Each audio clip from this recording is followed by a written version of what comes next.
बहुत समय पहले की बात है। एक छोटे से गांव में एक साधु रहते थे। वो साधु न तो बहुत बोलते थे, न ही दिखावे में विश्वास रखते थे, लेकिन पूरे गांव और आसपास के इलाकों में उनकी बड़ी मान्यता थी।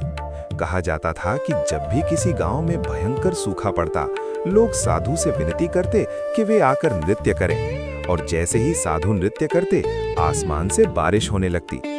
एक दिन दूर शहर से कुछ युवक उस गांव में घूमने आए। वे सभी आधुनिक सोच वाले थे, बड़े बड़े वैज्ञानिक विश्वविद्यालयों में पढ़े हुए थे। जब उन्होंने साधु और उनकी बारिश बुलाने की शक्ति के बारे में सुना, तो उन्हें ये बात पूरी तरह अफवाह लगी। उन्होंने तय किया कि वे खुद साधु से मिलकर सच्चाई जानेंगे। वे साधु के पास पहुंचे और सीधे सवाल किया, महात्मा जी, क्या आज बारिश होगी? साधु मुस्कुराए और शांत स्वर में बोले, हाँ, आज जरूर बारिश होगी। एक युवक हंसते हुए बोला, लेकिन आज तो आसमान एकदम साफ है, बादल तक नहीं है, फिर बारिश कैसे होगी?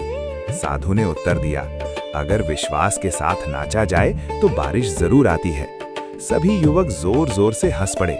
उन्होंने कहा, नाचने से बारिश, ये कैसे संभव है? फिर भी जिज्ञासा के कारण उन्होंने इसे आजमाने का फैसला किया। पहला युवक आधा घंटा नाचा, बारिश नहीं हुई। दूसरे ने 1 घंटा नाचा, फिर भी कुछ नहीं हुआ। तीसरे, चौथे, 5वें युवक ने भी नृत्य किया, लेकिन आसमान वैसा ही साफ रहा। अब साधु आगे आए। उन्होंने नृत्य शुरू किया।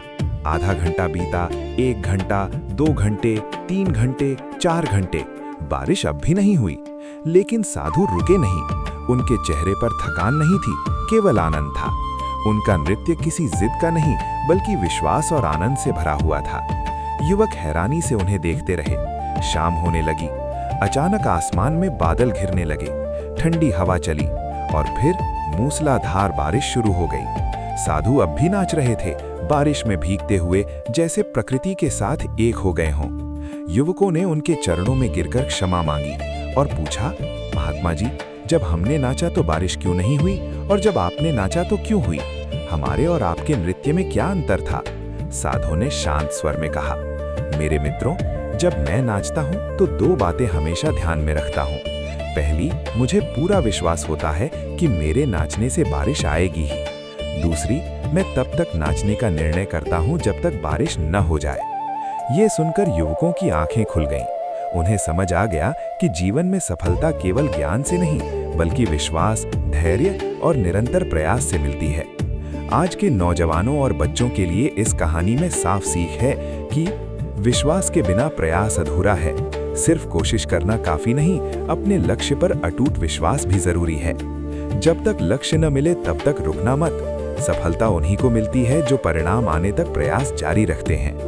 आनंद के साथ किया गया कर्म चमत्कार करता है। मजबूरी या डर से नहीं, आनंद और समर्पण से किया गया काम ज्यादा प्रभावी होता है। असफलता संकेत है, अंत नहीं। पहली, दूसरी या 5वीं बार न मिलने वाला परिणाम ये नहीं बताता कि लक्ष्य असंभव है। ज्ञान और विश्वास साथ हों तो असंभव भी संभव बनता है। आधुनिक शिक्षा जरूरी है, लेकिन विश्वास और धैर्य उसे दिशा देते हैं। प्रकृति और जीवन अपने समय पर फल देते हैं।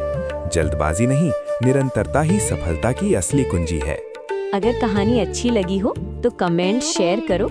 इंग्लिश तो सब बढ़ाते हैं, अब हिंदी को भी सपोर्ट करें। ऐसी कहानियों के लिए सब्सक्राइब करो और बेल आइकन दबाओ।